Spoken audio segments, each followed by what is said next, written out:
목사님 말씀 전해주시겠는데요. 말씀 제목은 하나님의 사랑하는 친구 아브라함, 이사야 41장 8절인데요. 우리 한 목소리로 같이 함께 읽도록 하겠습니다. 크게 넘겨주세요. 우리 같이 말씀 한번 낭독하도록 하겠습니다. 시작.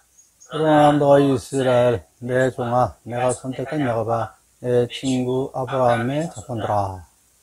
이 시간 오늘부터 4월 4주 동안은 아브라함의 가족들, 아브라함, 이삭, 야곱, 요셉, 이 가족들에 대한 얘기를 한 차례씩 진행하도록 하겠습니다. 아브라함의 전 시대 잠깐 말씀을 드리면요, 인류가 시작된 고대 근동의 역사는 4대 문명 발생지인 메소포타미아에서부터 시작합니다. 그림에서, 사진에서 오른쪽 아랫부분, 그쪽이, 왜 오른쪽 부분이죠? 그 강이 두 줄기가 있는데, 거기가 메소포타미아, 그 지역입니다. 4대 문명 발생지란 나일강에 있는 이집트, 성경에서는 애굽으로 나오죠. 그리고 티그리스 강과 유프라테스 강이 있는 메소포타미아, 그 다음에 인더스 강이 있는 인도, 그리고 황하강과 양스 강이 있는 중국, 이게 이 네 군데가 4대 문명 발생지라고 합니다. 이 중에서 이스라엘의 역사는, 성경의 역사는 메소포타미아와 이집트 문명 간의 직접 간접 관련들이 많이 있습니다. 아브라함의 아버지가 데라가 살던 곳이 메소포타미아의 티그리스 강줄기에서부터 시작을 합니다. 티그리스 강과 유프라테스 강의 페르시아만 북쪽, 그쪽이 갈대아 우르라고 합니다. 갈대아 우르, 저 오른쪽 밑에 있는 부분, 1번이라고 되어 있는 부분이 갈대아 우르입니다. 거기서부터 이제 시작이 됩니다. 그런 주거 지역이나 당시 기준으로 봐서는 그쪽이 물도 풍부하고 옥토가 많고 그래가지고 아주 살기 좋은 그런 동네였습니다. 그 당시에는 한국이나 미국, 중국 등과 같은 아직 국가 형태가 아니고 부족 형태로 모여 살았기 때문에 그 부족의 제일 높은 사람을 족장이라고 그러죠. 그래서 오늘부터 4차례 걸쳐서 그 족장들에 대한 얘기를 나누도록 하겠습니다. 아브라함, 이삭, 야곱, 요셉. 근데 네 번째 요셉은 학자들은 족장이라고 얘기를 안 하는 분들도 많이 계십니다. 왜냐하면 이제 애굽에서의 총리직을 했기 때문에 족장으로 안 치는 그런 카운팅 안 하는 경우도 많이 있습니다. 성경에는 노아의 후손 이야기를 하면서 아브라함의 아버지인 데라가 우르에 살았던 것으로부터 시작을 하는데, 데라 가족들이 우르를 떠나 가나안으로 가려다가 하란에 거주하였다라고 기록하고 있습니다. 왜 고향 우르를 떠났고 왜 가나안으로 가다 말고 하란에 머물렀는지, 거기에 대한 기록들은 성경에 나와 있지 않습니다. 그러면 먼저 우르 그리고 하란, 이게 어떤 동네인지 잠깐 설명을 드리도록 하겠습니다. 일본 우르는, 갈대아 우르는 많은 사람들이 모여서 번화한 동네였는데, 왜 떠났는지는 성경에 안 나와 있지만, 원래는 가나안 왼쪽으로 직선적으로 왼쪽으로 해서 가려고 했는데, 그쪽으로 가지 못하고 글로 가려면은 그 중간에 사막이 있습니다. 사막이 있어가지고 그 위로 올라간 거죠. 위로 올라가서 하란으로 가게 된 겁니다. 메소포타미아는 서남 아시아의 티그리스 강과 유프라테스 강 사이에 있는 지역인데, 지금의 이라크를 중심으로 시리아 북동부, 이란 남서부 이런 쪽이 되겠습니다. 물명의 발산지죠. 양쪽으로 강이 있어가지고 비옥한 땅으로 사람들이 모여 살기엔 좋은 그런 동네였다라고 조금 전에 말씀을 드렸습니다. 노아 하면은, 여러분들 노아, 우리 전 시간에 얘기했죠? 노아. 그 다음에 노아 하면 생각나는 게 뭐 있죠? 노아 하면은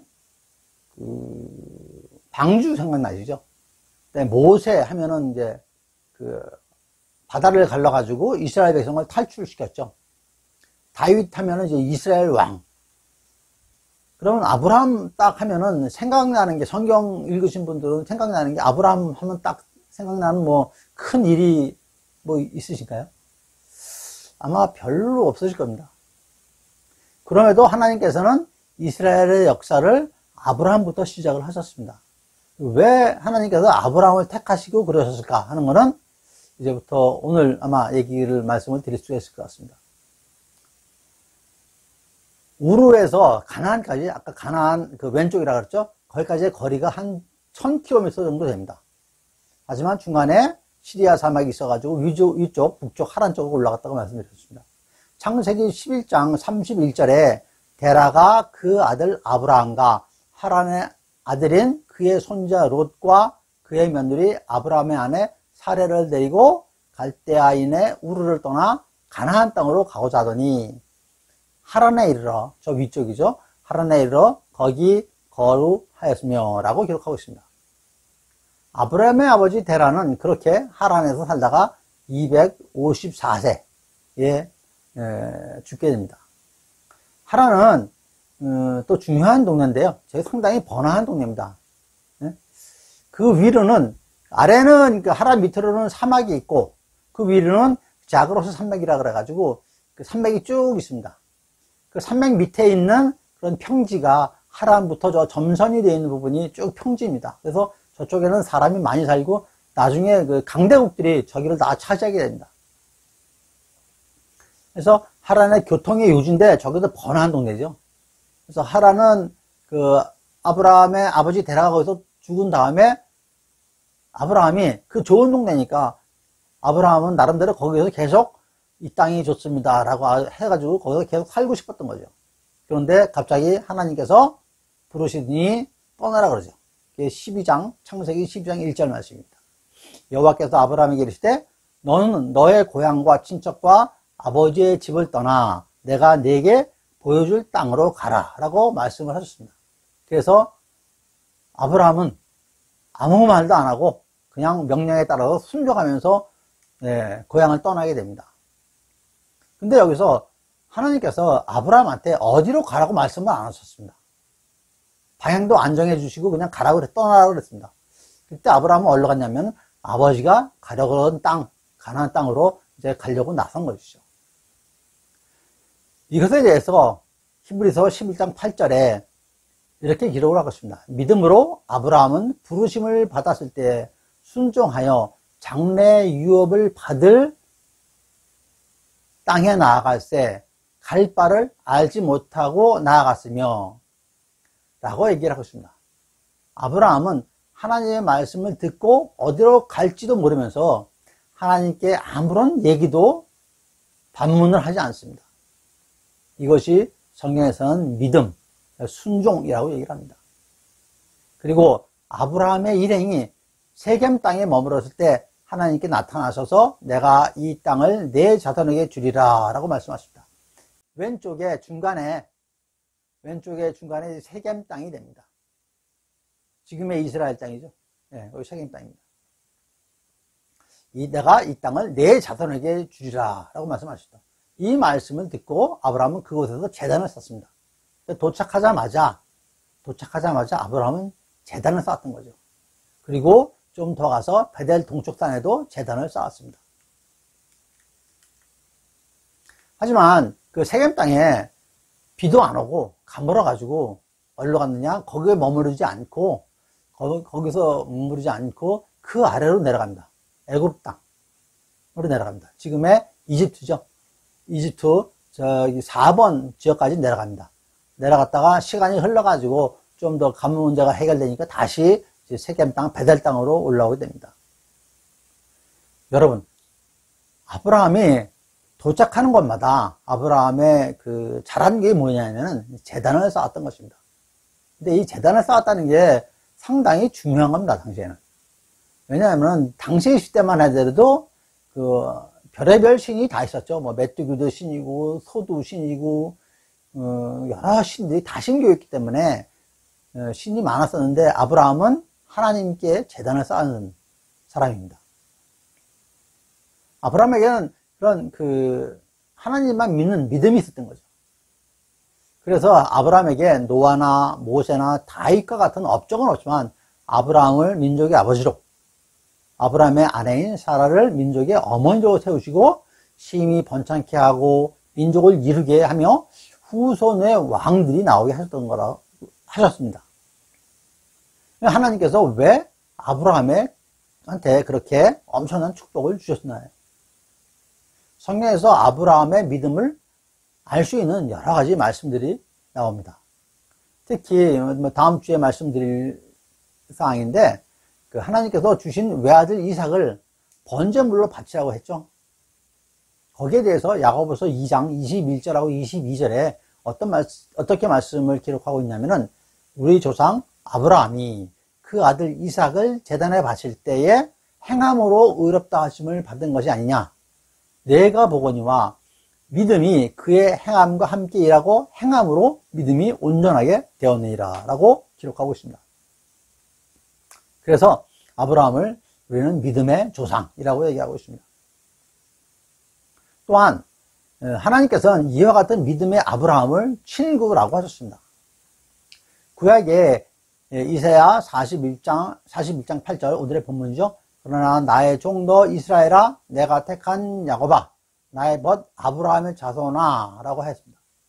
또 신약의 야고보서 2장 23절 성경에 이른바 아브라함이 하나님을 믿으니 이것을 의로 여기셨다 말씀이 이루어졌고 그의 하나님의 벗이라 칭함을 받았으니 라고 기록을 하고 있습니다.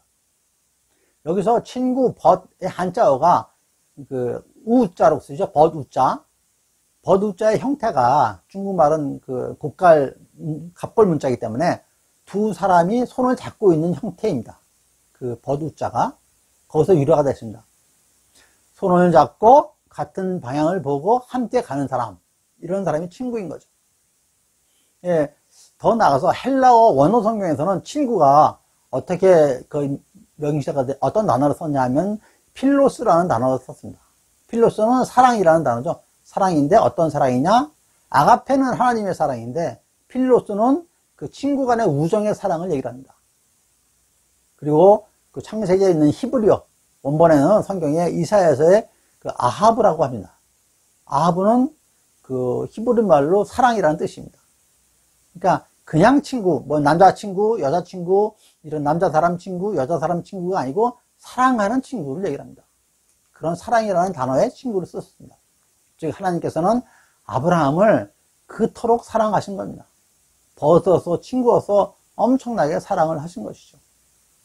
여러분, 하나님께서 성경 인물 중에 어느 누구를 사랑하는 친구라고 하셨습니까?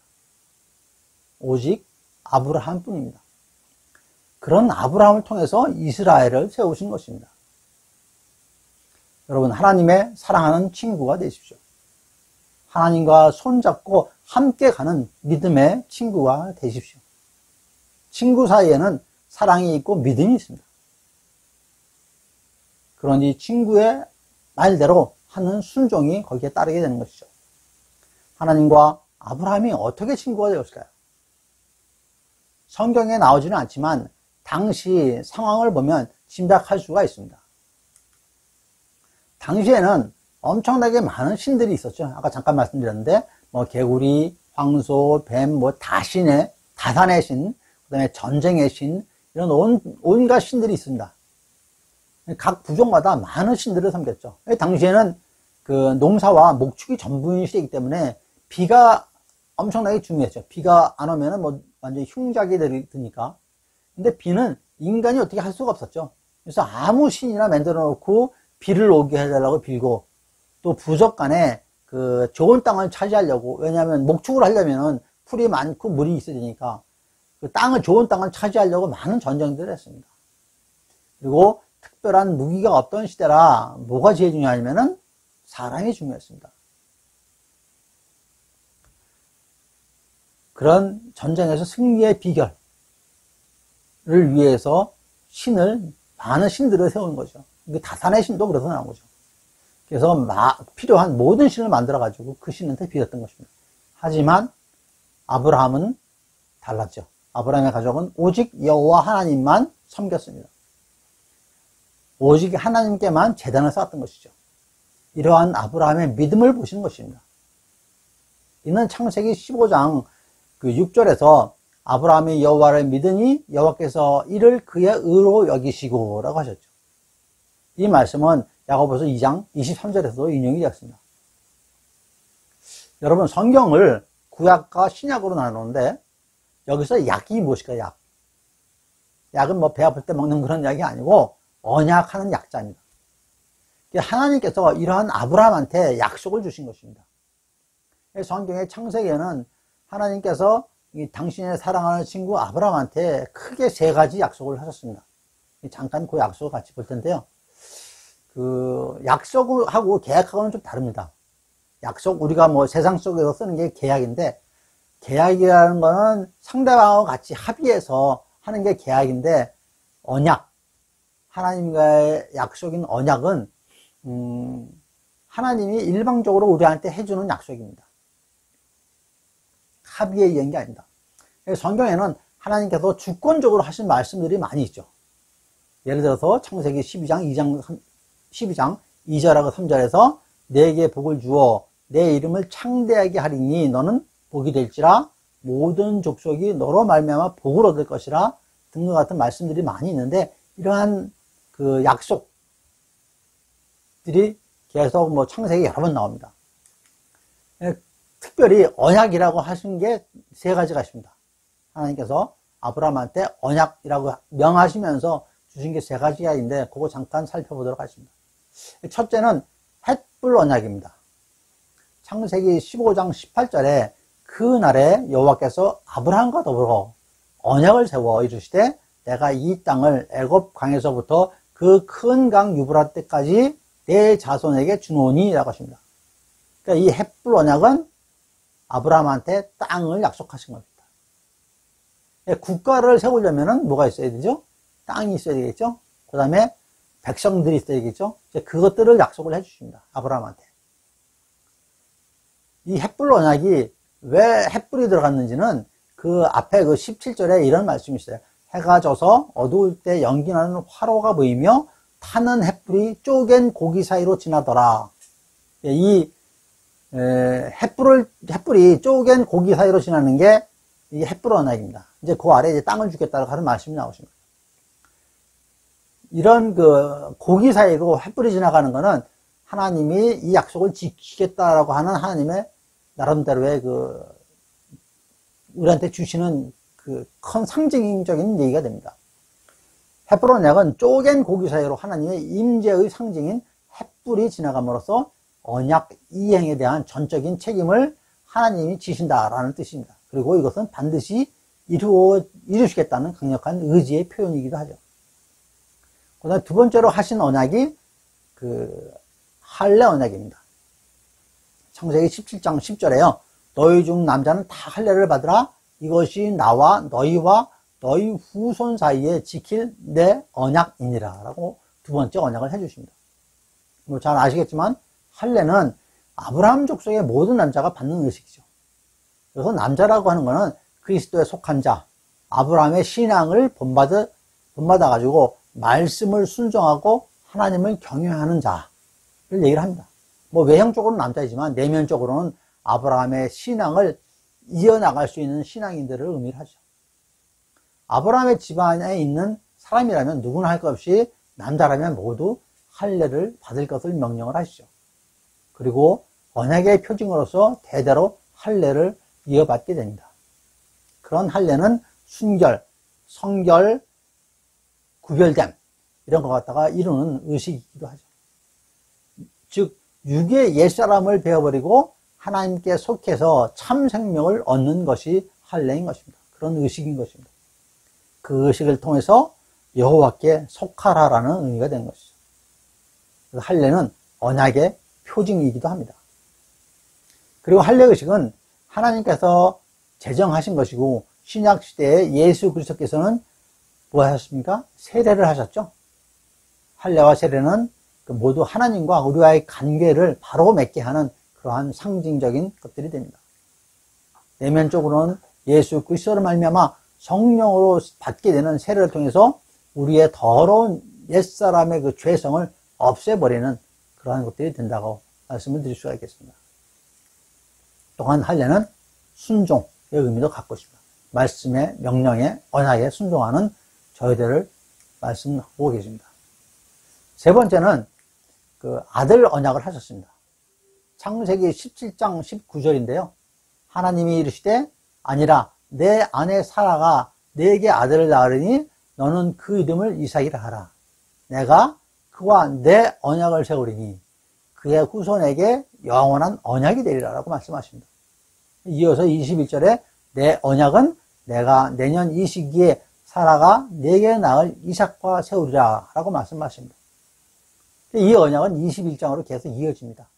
아들 이삭이 태어날 때 아브라함의 나이가 100세였었죠. 이는 놀라운 그 하나님의 계보에 대한 약속이십니다. 앞에 할례는 그 믿는 자들, 그러니까 아브라함의 모든 아브라함의 여러 여자들로부터 자식을 낳게 되는데 그 자식 중에서도 이삭의 씨만이 나의 계보를 이어갈 것이다 라고 말씀하시죠. 이 계보가 아브라함, 이삭, 야곱, 그 다음에 유다를 거쳐가지고 저 다윗 왕, 예수님까지 이어지는 것이죠. 주 예수 그리스도의 탄생까지 이어지는 것입니다. 또한 이 계보는 지금도 생명을 이어가고 있다고 말씀드릴 수가 있습니다. 하나님께서 말씀하시기를 이삭에서 나는 자라야 내 씨라 부를 것임이라 라고 말씀하시죠. 여기에서 우리가 알 수 있는 것은 사람의 계획과 하나님의 계획은 다르다는 걸 또한 알 수 있습니다. 하나님의 계획은 분명하십니다.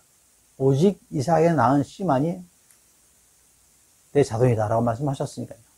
지금까지 세 가지 하나님께서 아브라함에게 언약한 세 가지 나라를 땅을 주셨고 그 백성을 주셨고 또한 예수님으로 이어지는 계보를 아브라함으로부터 이어가게 하셨습니다. 이것이 아브라함의 그 믿음을 보시고 사랑하는 친구로서 약속하신 것입니다.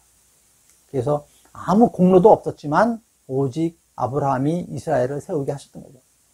첫 번째 헷불 언약을 통해서 아브라함에게 애굽 강에서부터 유브라데스 강까지 땅을 주셨고 그 다음에 할례 언약을 통해서 아브라함의 자손들이 하나님의 자손에 속함을 약속받았고 마지막 언약을 통해서 아브라함, 이삭, 야곱의 계보로 이어져 가지고 12민족이 세워지는 12족속이 세워지는 그런 성취의 영광을 볼 수가 있습니다.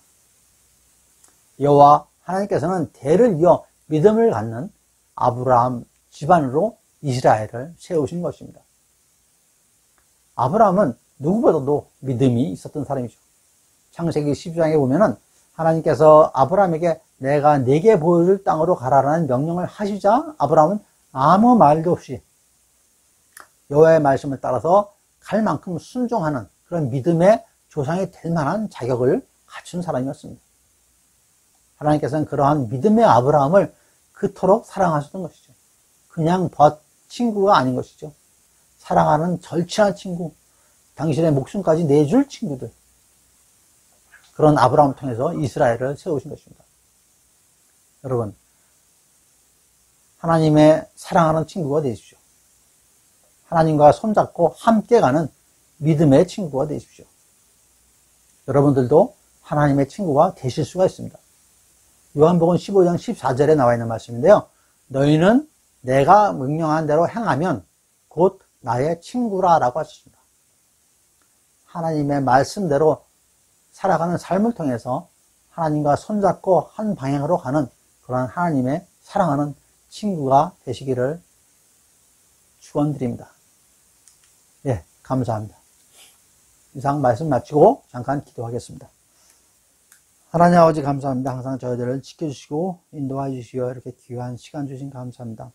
저희들 세상 속에 살아가면서 하나님의 말씀대로 순종하면서 하나님과 손잡고 함께 가는 저희들 믿음의 자녀들, 믿음의 친구, 하나님의 친구 되게 하여 주시옵소서. 그러한 삶으로 주님께 영광 올리는 저희들 모두가 되게 하여 주시옵소서. 모든 말씀 사랑해 우리 구주 예수 그리스도 이름으로 감사히 간절히 기도 올렸습니다. 아멘.